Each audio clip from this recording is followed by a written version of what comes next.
اگلے وقتہ کے روپ میں فاروق صاحب کو آنا ہے، اس کے پہلے چونکہ رچناکار کے انترمن کی اس کے رچنا پرکریا کی بات ہو رہی ہے، اور بہت معنی رکھتا ہے پتر لیکھن، خاص طور سے جب ہم مکتی بودھ جیسے کسی رچناکار کو پڑھتے ہیں اور اس کے ساہتیہ کو سمجھنے اور جاننے کی کوشش کرتے ہیں۔ ان کا ایک پتر ہے نیمی چند جین کے نام، جو بہت شروعاتی دور میں 1945-46 کے آس پاس، میرے خیال سے تار سپتک کے پرکاشن کے بعد کا ہے۔ اس کے کچھ حصے میں آپ کو پڑھ کر کے سناؤں گا، اور اس پتر کو آپ سنتے سمے یہ غور کریے کہ ایک رچناکار کتنی طرح کی چنتاؤں سے گزر رہا ہوتا ہے۔ اس کا جو اپنا جیون ہے، ابھاؤ کا جیون ہے، تنگ حالی کا جیون ہے، مشکلوں کا جیون ہے، سنگھرش کا جیون ہے، اس کے باوجود بھی اس کا جو مقصد ہے رچنا کو لے کر کے، جو ساہتیہ رچنے کو لے کر کے، وہ کتنا وسترت ہے۔ وہ بھاشا پر بھی بات کرتا ہے، وہ پاٹھک کی بھی چنتا کرتا ہے، وہ اپنے رچنا کے سدھار کو لے کر کے بھی کتنا پریشان ہے۔ یہ ایک مجھے بہت اچھا پتر لگتا ہے مکتی بودھ کا۔ وہ تھوڑا سا سمے لے گا 2-4 منٹ کا، لیکن میں آپ کے سامنے پڑھنا چاہتا ہوں اس کو۔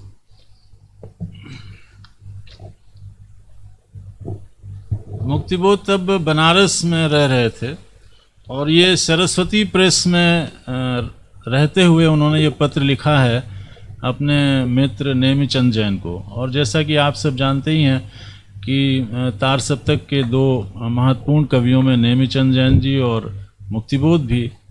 اور جیسا کہ ابھی پریموت جی بتا رہے تھے، یہ پتر ویوہار تو تبھی سمبھو ہوگا نا جب کسی نہ کسی استر پر کچھ نہ کچھ سمان دھرما استھتیاں ہوں گی، کیونکہ سامانیہ طور پر ایسے ہی لکھا گیا پتر اتنا معنی نہیں رکھتا ہے۔ لیکن جب دو اسی وچار پرمپرا یا اسی بات چیت، مطلب وچار سرنیوں سے گزرتے ہوئے یا اسی طرح کے ادھیوسائے میں جڑے ہوئے لوگ، ان کا جو رچنا کرم ہے ایک جیسا ہے، وہ بھی کویتائیں لکھ رہے تھے، مکتی بودھ بھی کویتائیں لکھ رہے تھے، تو یہ استھتیاں تبھی زیادہ بہتر بنتی ہیں، اور انہی پتروں کی بھومکا اور ان کا مہتو ہمارے سامنے تب آتا ہے۔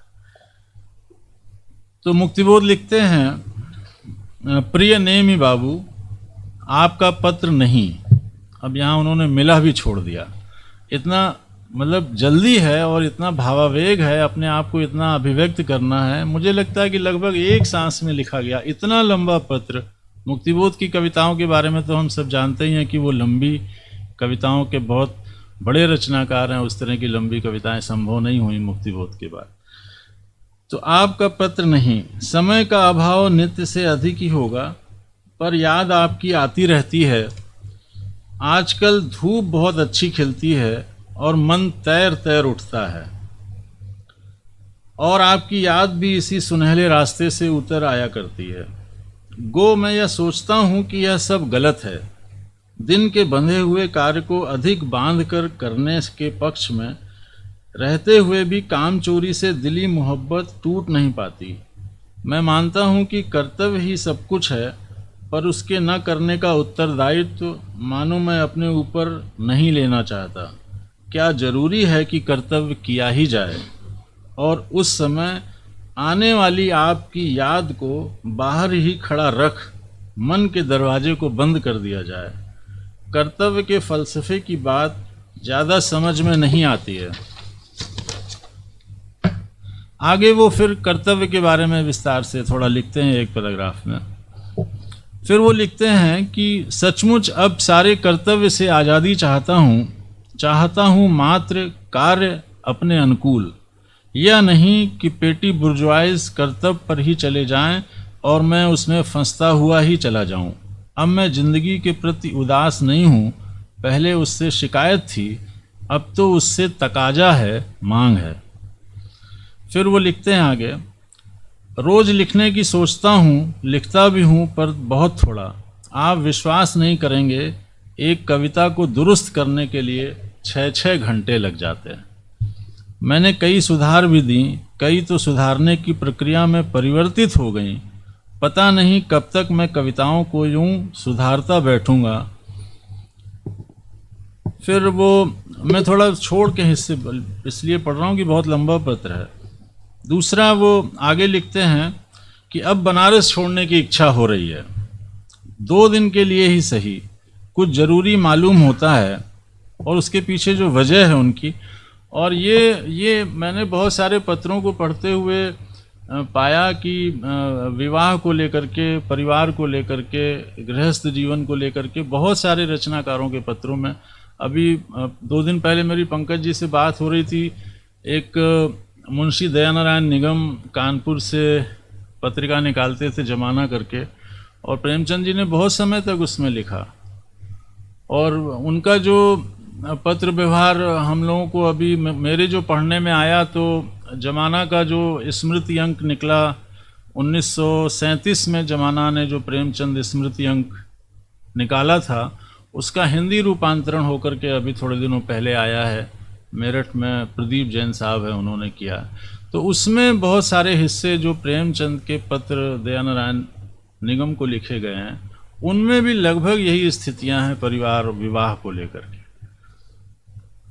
تو وہ لکھتے ہیں، میں نے بھی شادی کر لی، اپنے کو دھوکہ دے دیا، آزادی کا محتاج ہو گیا، اور اب شکتی ہوتے ہوئے بھی شکتہین اور سامرتھ ہین معلوم ہوتا ہوں. خود کو ہی بیوقوف سا لگنے لگتا ہوں. گھر گرہستی بھی ایک بلا ہے. سچ مچ اجین میں کافی آزاد تھا. ایشور کرے، ابھی بہت بڑی بات ہے، ایشور کرے کوئی لیکھک اب شادی نہ کرے، اور کرے تو گھر گرہستی کے چکر سے خدا اسے معاف رکھے. گھر گرہستی بھی ایک بلا ہے. تو یہ ایک اپنا ایک سنگھرش، جیسے ابھی پریموت جی بتا رہے تھے، ایک جو جیون کے جو تمام سارے اور سنگھرش ہیں، اس میں بھی الگ الگ طریقے سے چیزیں آتی ہیں.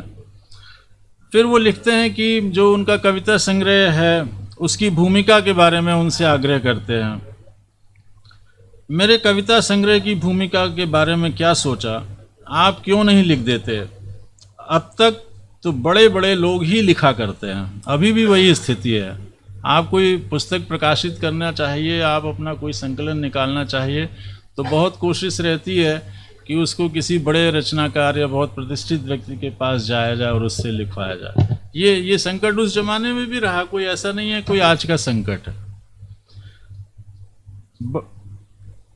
میرے کویتا سنگرہ کی بھومکا کے بارے میں کیا سوچا، آپ کیوں نہیں لکھ دیتے؟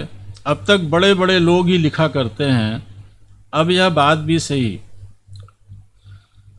پھر وہ لکھتے ہیں آگے، پستک کے نام وام کے چکر میں نہیں پڑتا، کچھ تو رکھ دوں گا پر چھایا وادی نام نہیں رکھوں گا.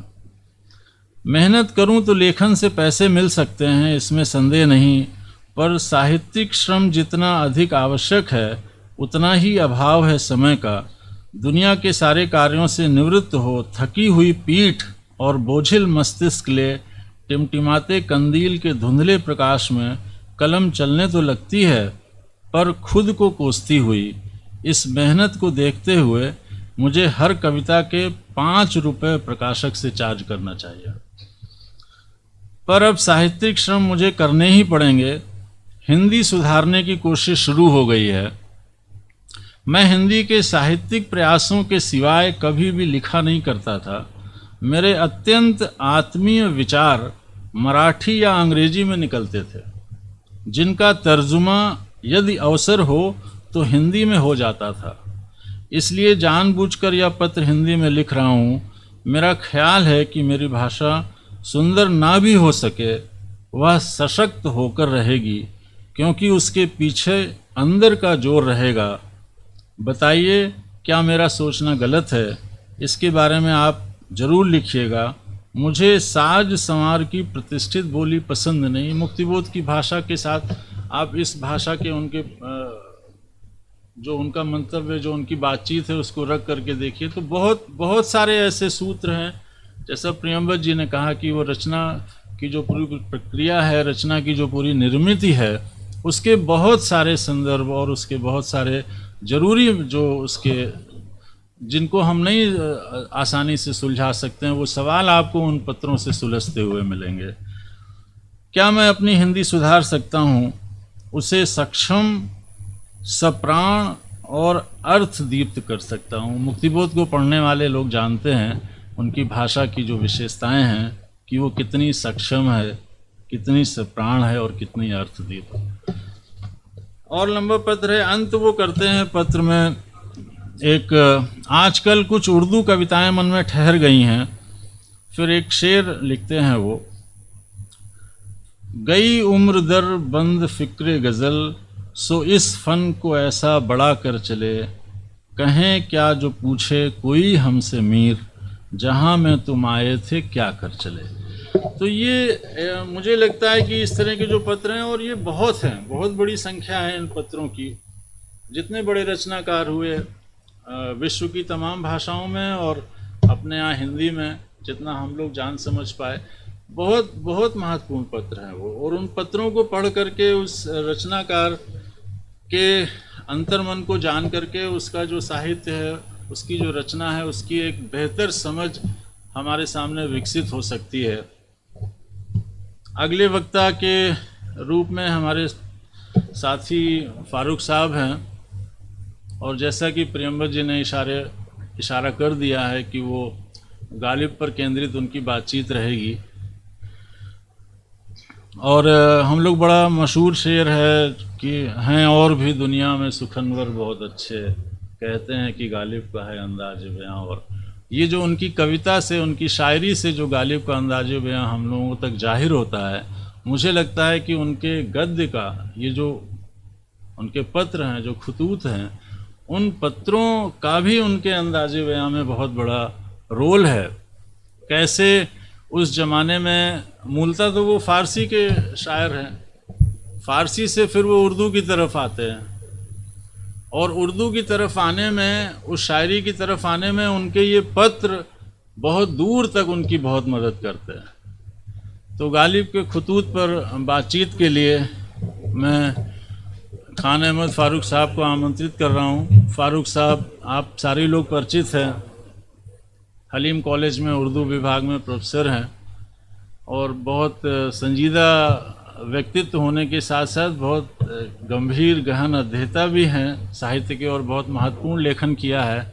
عربی بھاشا کے 20ویں صدی کے جو بہت مہتوپورن کوی ہیں رزاق قبانی صاحب، ان کی آتم کتھا کا فاروق صاحب نے انواد کیا ہے اردو سے ہندی میں۔ پہلے پاکستان میں وہ عربی سے اردو میں اس کا ترجمہ ہوا، پھر بعد میں ہم لوگوں تک پہنچانے کے لیے فاروق صاحب نے، اور ایسے آکار میں اکثر وہ بہت لکھتے رہتے ہیں جس میں خاصا زور اس طرح کے ساہتیہ پر ہوتا ہے جو دونوں بھاشاؤں میں آ سکے، خاص طور سے ہندی اور اردو پڑھنے والوں کے بیچ ایک پل بنانے کا کام فاروق صاحب کرتے ہیں۔ میں فاروق صاحب کو آمنترت کرتا ہوں۔ حاضرین، آج کے پروگرام کی نوعیت کیا ہے، کیا کس قسم کا پروگرام ہے، یہ تو ہم سب جان ہی چکے ہیں۔ اور پریموت جی پہلے وقتا ہوں، اس کے بعد آلوک جی ہوں، اس کے بیچ میں اگر کوئی بولے تو آپ سمجھ لیے کہ اس کی حیثیت کیا ہوگی اور اس کی حالت کیا ہوگی۔ اب یہ پتہ نہیں کہ کیا سلسلہ نکلا کہ میں خالی غالب پہ بولوں گا، ایسی کوئی ذکر نہیں ہوا تھا جب ہم لوگ بات چیت کر رہے تھے۔ یہ ہوا تھا کہ اردو کے حوالے سے میں خطوط پر بات کروں گا، صرف غالب کے حوالے سے بات نہیں کروں گا۔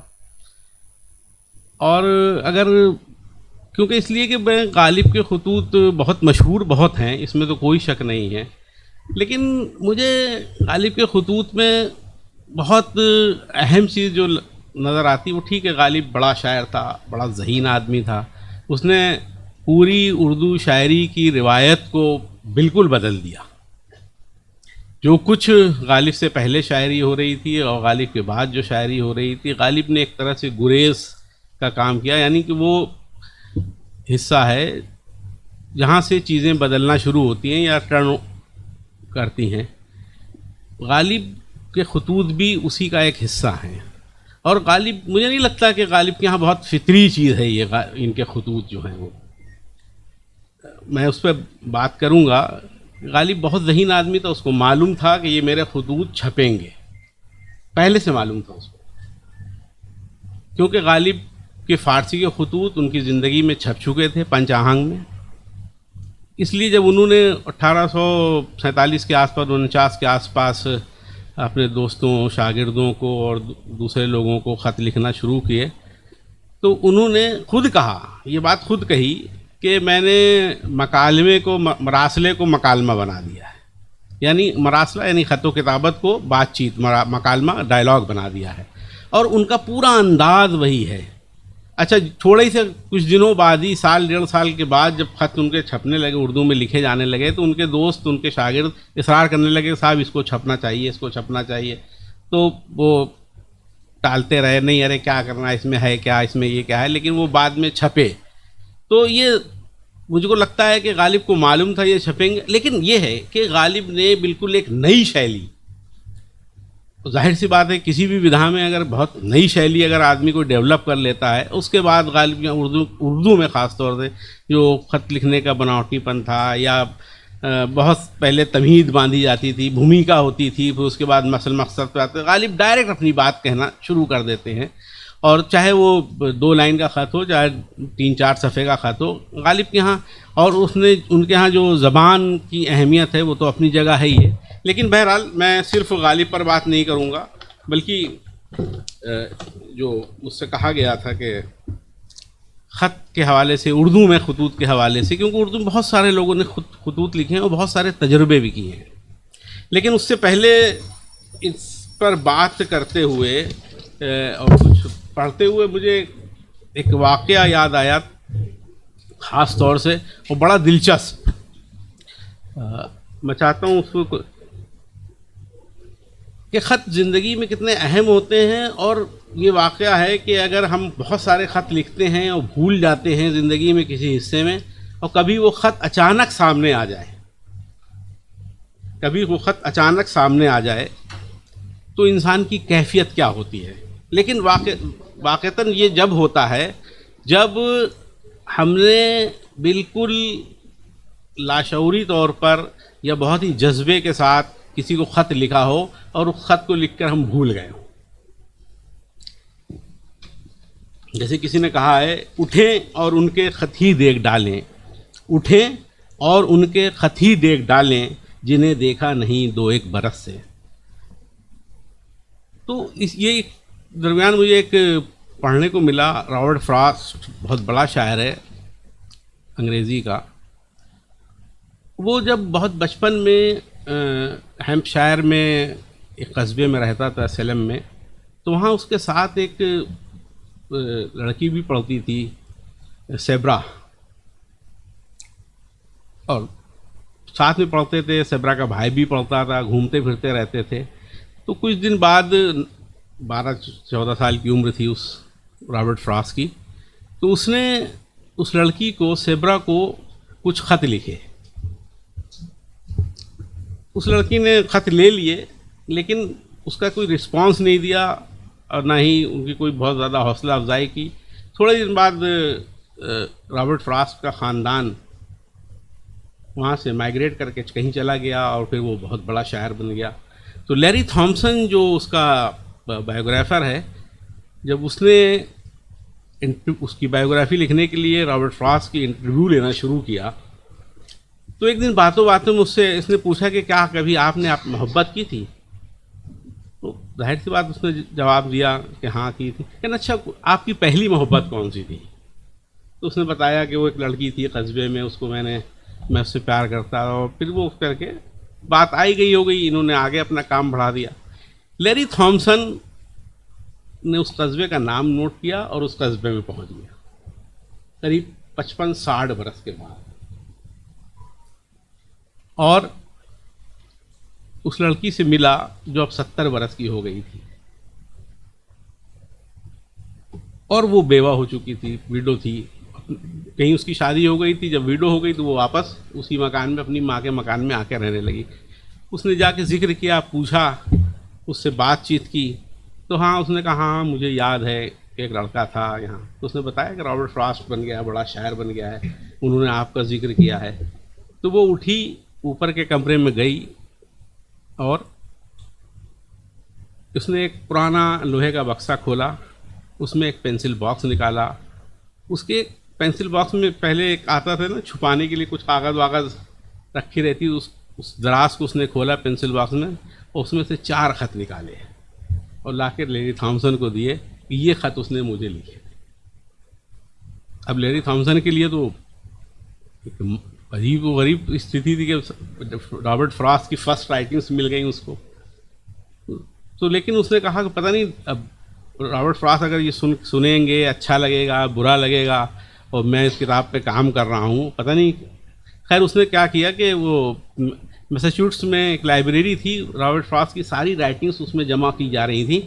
تو اس نے وہاں کے جو لائبریرین تھا اس کو جا کے یہ 4 خط دیے اور کہا دیکھو ایسی ایسی بات ہے, اس کو تم چھپا کے رکھ لو, اور جب رابرٹ فراسٹ نہیں رہیں گے تب اس کو ہم لوگوں کے سامنے لائیں گے. تو اس نے اس پیکٹ کو ایک بنا کے اس پہ لکھ دیا کہ یہ رابرٹ فراسٹ کی زندگی میں نہیں کھولے جائیں گے کر کے اس نے ایک الماری میں رکھ دیا. اتفاق سے ایک دن رابرٹ فراسٹ کو اس لائبریری میں کوئی کام پڑا اور وہ اپنے کچھ چیزیں ڈھونڈنے کے لیے آئے, تلاش کرنے لگے تو لائبریری میں ان کی نظر پڑی, اس پیکٹ پہ لکھا تھا یہ پیکٹ رابرٹ فراسٹ کی زندگی میں نہیں کھولا جائے گا. انہوں نے یہ کیا ہے, غصے میں یہ کس نے دیا, یہ کیا چیز ہے. اس نے لگا کہ کچھ لیری تھامسن نے میری باتوں پہ یقین نہیں کر رہے ہیں اور کچھ ایسی چیزیں کھوجی ہیں جن کو وہ بتانا چاہتے ہیں. تو غصے میں اس نے وہ بنڈل توڑا پھاڑا, اور جب اس نے وہ خط پڑھے تو وہ بالکل خاموش ہو گیا اور چپ چاپ لائبریری سے نکل کر چلا گیا. اب یہ بات لائبریرین نے لیری تھامسن کو بتائی کہ ایسا ایسا واقعہ ہوا ہے. اب لیری تھامسن نے کہا اب تو میں کبھی ان کی بایوگرافی تیار ہی نہیں کر پاؤں گا, اب کس منہ سے ان کے سامنے جاؤں. اس کے بعد خیر وہ کسی طرح سے ان کا وقت طے تھا, اس وقت پر پہنچے, ملے, وہ اپنے کھیت ویت میں کام کر رہے تھے. تو اس نے رابرٹ فراسٹ نے کوئی ذکر نہیں کیا, اس سے بات چیت کرتا رہا, تھوڑا سا کھیت میں کام وام کرتا رہا, لے کے پھر کمرے میں اس کو آیا اور اس سے تھوڑی دیر دونوں بیٹھے رہے. اس نے کوئی ذکر نہیں کیا رابرٹ فراسٹ نے. اب جو پورا تھوڑا سا واقعہ ہے وہ میں پڑھ کے سنا دیتا ہوں. اگلے جون تک, یہ ہیری تھامسن لکھ رہے ہیں, اگلے جون تک تو اپنے پروگرام کے مطابق جب میں شاعر کے ساتھ اپنا وقت گزارنے ورمنٹ گیا تو کوئی واقعہ پیش نہ آیا. جب میں اس سے ملنے کھیت پر پہنچا تو وہ اپنے سبزی کے کھیت میں سلاد کے بیج قطار میں بو رہا تھا. اس نے بڑے اتفاق سے میرا خیر مقدم کیا اور بڑی سمجھداری سے مجھے ہدایت دینے لگا. میں نے اپنی شہری جیکٹ اتاری اور پودوں کو مرجھانے سے پیشتر زمین میں گاڑ کر علم باغبانی کا ثبوت دینے لگا.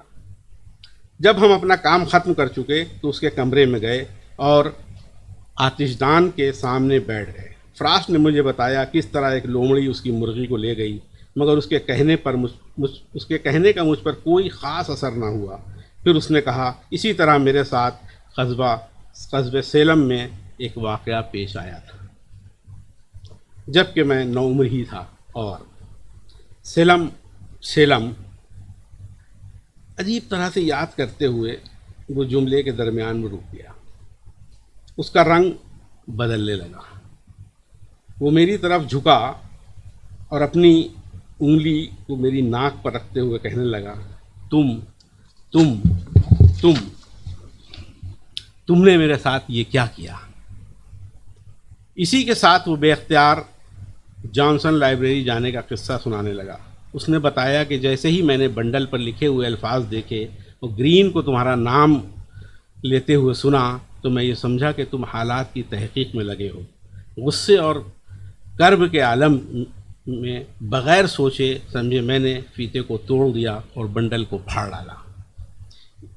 شروع کے الفاظ ڈیئر سب کے ساتھ ناراضگی کا احساس ختم ہو گیا. اس نے بتایا کہ کوئی بھی اس بات کا اندازہ نہ لگا سکا کہ خط پڑھتے وقت میں کس طرح یادوں کے طوفان میں گھر گیا تھا, اور آخری خط ختم کرتے وقت تو میری آنکھیں آنسوؤں سے جل اٹھی تھیں اور میں وہاں سے بھاگ آیا. جب فراسٹ بات کرتے کرتے رک گیا تو کمرے میں خاموشی چھا گئی. ایک میں تھا جس کی آنکھوں میں درد ہو رہا تھا. تب یکا یک اس کے عمل میں فرق آ گیا اور اس نے میری آنکھوں میں آنکھیں ڈال دیں. تم نے اسے ڈھونڈ لیا؟ اس نے خاموشی سے پوچھا.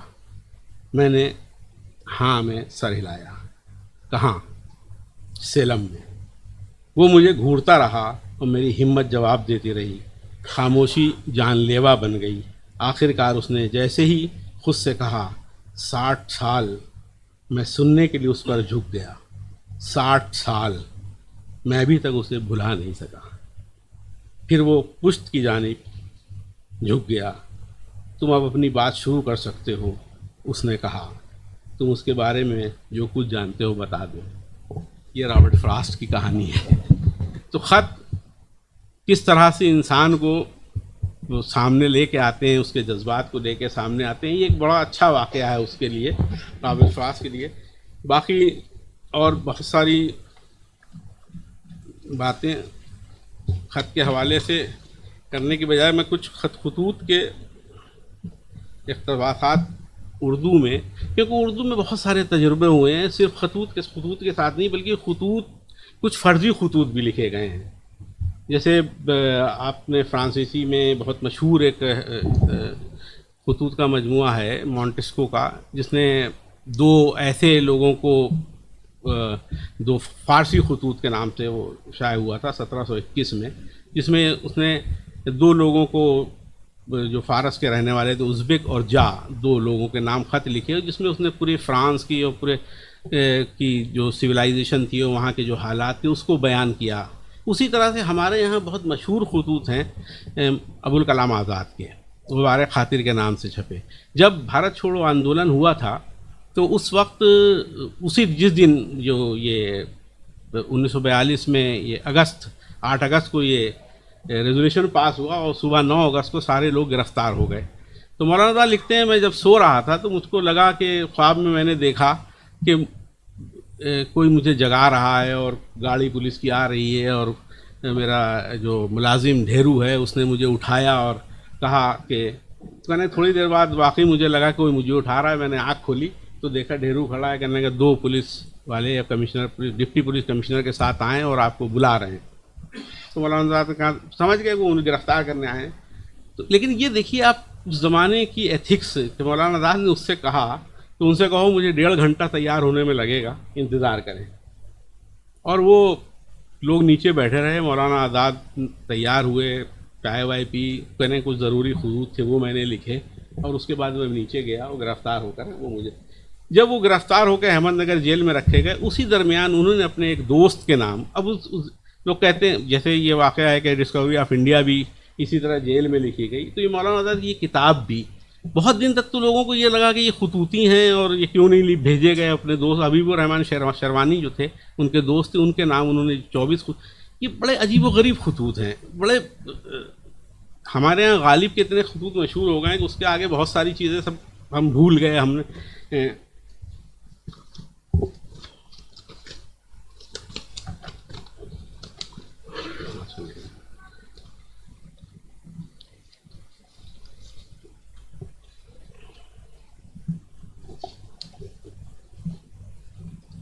اس میں مولانا آزاد نے جس طرح سے چیزوں کو بیان کیا ہے اور جس طرح کے حالات بیان کیے ہیں اور جس طرح سے چائے کا ذکر کیا ہے، ان خطوط کو میں نے پڑھا تھا، لیکن اس خطوط کی، اس چائے کی اہمیت و معنویت میری جب سمجھ میں آئی.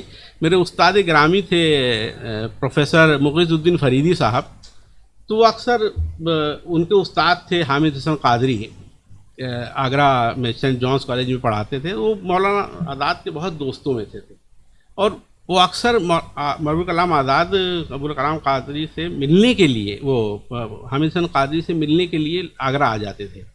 تو کہنے ایک دن ابوالکلام آزاد آئے ہوئے تھے تو میں کالج سے نکل رہا تھا، مجھ سے پوچھنے لگے کہ یہ واقعہ انہوں نے مجھے کیوں بتایا، ان کا بیٹا لندن سے جیسمین لے کے آیا، جیسمین ٹی. تو انہوں نے مجھ کو فون کیا کہ فاروق وہ جیسمین آئی ہوئی ہے اور میں تم کو پلانا چاہتا ہوں. تو شفٹ دہلی یونیورسٹی سے ریٹائر ہونے کے بعد وہ جاجموں میں کے کالونی میں آ کے رہنے لگے تھے. تو میں بڑے شوق میں مبارک خاطر پڑھ رکھی تھی کہ جیسمین چائے کا نام سن رکھا تھا پینے کے لیے.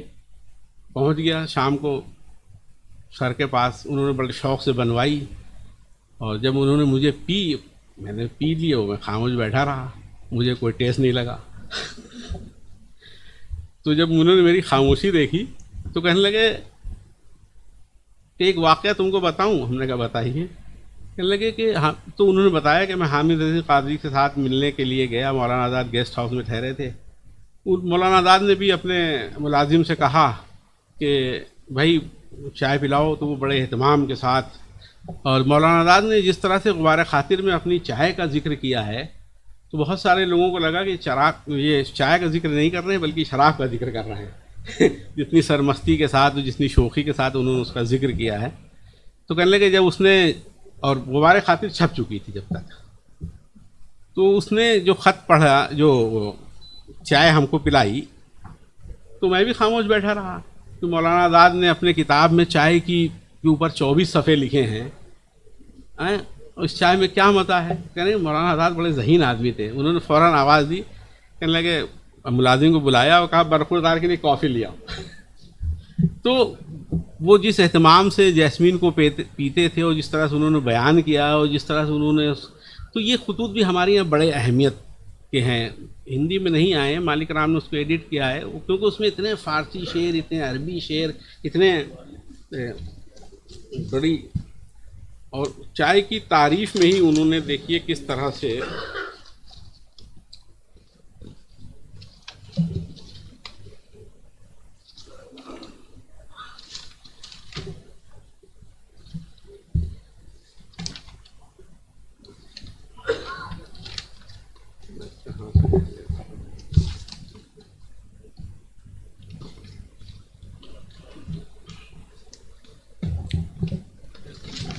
انہیں خود چائے کی تعریف کرتے ہوئے وہ ایک شعر لکھتے ہیں مولانا آزاد: کبھی خوش بھی کیا ہے جی کسی رندے شرابی کا، کبھی خوش بھی کیا ہے جی کسی رندے شرابی کا، بھڑا دے منہ سے منہ ساقی ہمارا اور گلابی کا. یہ درد کا شعر ہے جو ہمارے یہاں اردو میں بہت بڑے صوفی شاعر مانے جاتے ہیں، خانقاہی آدمی تھے. ایک اور شعر انہوں نے اسی غالب کا لکھا: دیکھیے اندازے گل افشانی گفتار، پھر دیکھیے اندازے گل افشانی گفتار، رکھ دے کوئی پیمانہ صہبا میرے آگے. ان خطوط کو لے کر کے بھی بڑی کنٹروورسی رہی کہ یہ خطوط تھے کہ نہیں تھے، بھیجے گئے تو کیوں نہیں بھیجے گئے. لیکن ان خطوط کو پڑھ کے بھی اندازہ ہوتا ہے کہ یہ خطوط صرف انہوں نے اپنا جو بھی ان کا انداز، کیونکہ یہ ان کی آخری کوئی تحریر ہے جو سامنے آئی، اس سے پہلے انہوں نے قرآن کا ترجمہ کیا یا بہت سارے کام کیے. اسی طرح سے ایک تجربہ ہمارے یہاں قاضی عبدالغفار نے کیا. انہوں نے لیلا کے خطوط کے نام سے کچھ خطوط لکھے جو تقریباً ایک ناول کی شکل ہے، اور اس میں بہت سارے کسی ایک طوائف کی طرف سے انہوں نے وہ خطوط لکھے سماج کو. اور کیونکہ ہمارے یہاں بہت مشہور ایک ناول امراؤ جان ادا لکھا جا چکا تھا، اس لیے پریم چند نے جب بازار حسن لکھا تو بہت دن تک اس کو چھاپا نہیں اردو میں. سیوا سدن کے نام سے وہ ہندی میں چھپا اور بہت مقبول بھی ہوا. اس کے بعد بھی 6 سال بعد وہ چھپا، اس کے بعد بھی اردو میں بہت مقبول نہیں ہے بازار حسن. قاضی عبدالغفار کو معلوم تھا، لیکن ظاہر سے انہوں نے تھوڑا سا ناول کی ٹیکنیک کو یا خطوط کے حوالے سے جس طرح سے لکھا ہے اس کو اس طرح اس انداز میں اس کو پیش کیا ہے کہ ایک تقریباً 92 خط ہیں 3 پارٹ میں الگ الگ. اس میں ایک طوائف کی اور اس کے ساتھ سماج کا کیا رویہ ہوتا ہے، کس طرح لوگ اس کو جو ہیں وہ اس کے ساتھ بیہیو کرتے ہیں.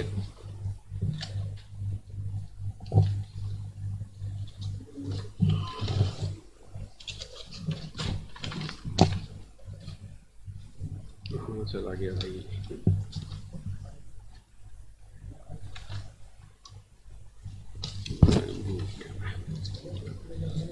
بہرحال، اور دوسرے